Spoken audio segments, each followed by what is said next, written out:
What's up everybody, it's me E-Man from E-Man's Movie Reviews, and today we're going to review Ant-Man and the Wasp.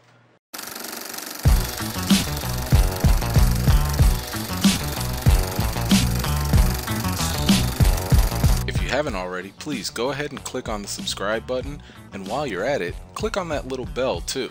Before we begin, be sure to stay until the very end because I do have a surprise for you all. With that said, let's do a little intro. Scott Lang is on house arrest and he's got to juggle between being a father and a superhero. Not only that, but he has to team up with Hope, aka the Wasp, on a dangerous mission to try and rescue Hope's mother, Janet Van Dyne, from the quantum realm. Alright, now let's get to the good. The good. The plot for this film accomplishes a few things. On one hand, it's simple and straightforward enough to keep audiences engaged for the most part. On the other hand, it also does a bit more world building when it comes to the quantum realm. Thankfully, the film explores more of the attributes of this realm and almost gives a similar vibe to space exploration. Just think of any Star Trek show or movie. This might be rather small, but I did like the increased presence of the ants in this film. Their utilization not only fell in line with characters and the plot, but it also brought about a number of laughs. Speaking of laughs, as you would expect from the previous Ant-Man film, this sequel surely delivered the comedy in bunches. A lot of the humor relied on the dialogue and banter between characters. The acting was good in this film mainly because the characters had really good chemistry together. Paul Rudd's interactions with Cassie, Lang's daughter, played by Abby Ryder-Fortson, were especially cute when they shared the screen together. A nice addition to the cast was Randall Park, who plays Agent Jimmy Woo. Park and Rudd play off one another almost as if it were a natural improv, and it simply works. Best of all, it was a well-deserved treat to see an increased role for Michael Peña's character, Luis. He doesn't disappoint at all and earns a lot of laughs when he's on scene. Funny stuff aside, Evangeline Lilly was fantastic as Wasp.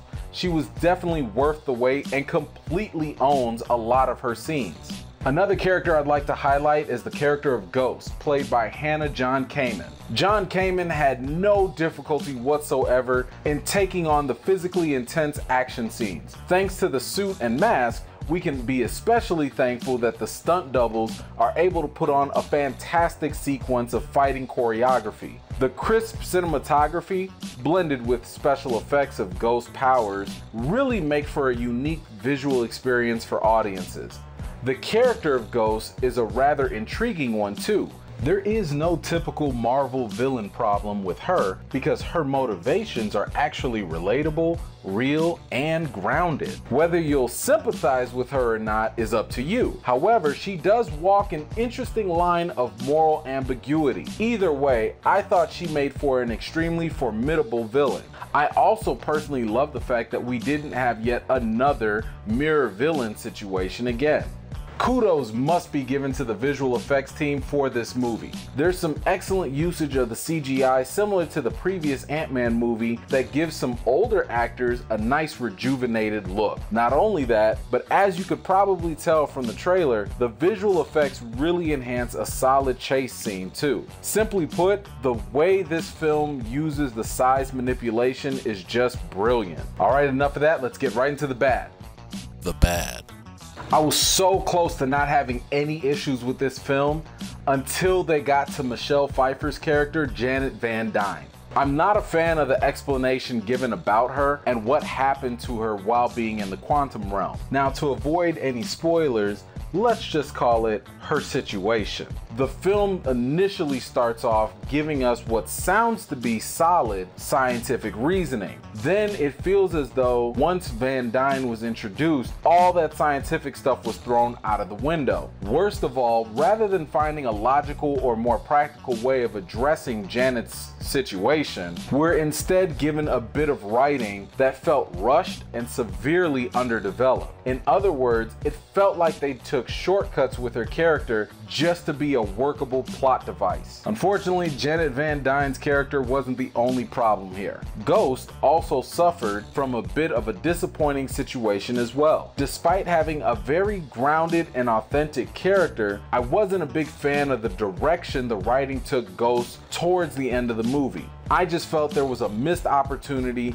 to allow her character to develop deeper. I should probably also mention that some of the scientific explanations for the quantum realm get a little bit too confusing, and let's just say they go into left field. I know quantum theory and quantum mechanics isn't the easiest topic for the average person to grasp, but the film reaches a point where some areas of the science simply don't make a lick of sense. Sure, it'll make for a convenient or funny moment in a scene. However, if you stop laughing and take a moment to think about what's actually going on, you may realize that what's happening during some scenes don't really add up. Enough of that, let's get right into the reason.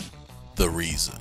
Ant-Man and the Wasp was funny, action-packed, and entertaining. It absolutely blows the previous Ant-Man film out of the water. The film is also full of heart too, which makes this a pretty decent film to watch with the whole family, minus a bit of foul language here and there. So when it comes to the rating for Ant-Man and the Wasp, I've got to give it an 8.5 out of 10. By the way, for those of you wondering, there are 2 post-credit scenes. One of them is extremely important and you'll know it when you see it. The other one is one you really don't have to spend an extra 5 minutes of credits to see. I mean, you'll get a faint chuckle out of it, but it was whatever. Anyway, go see Ant-Man and the Wasp in theaters as soon as possible. And don't let the internet ruin the tiny surprise in the film. As I mentioned earlier, I do have a surprise for you all. Since I always like to give back to all of you who support me and my channel, with Ant-Man and the Wasp hitting theaters, I wanted to give you all a chance to see the movie for free. So 15 lucky winners will receive 1 free movie ticket to see Ant-Man and the Wasp in theaters. Just check the description of this video for a link to the contest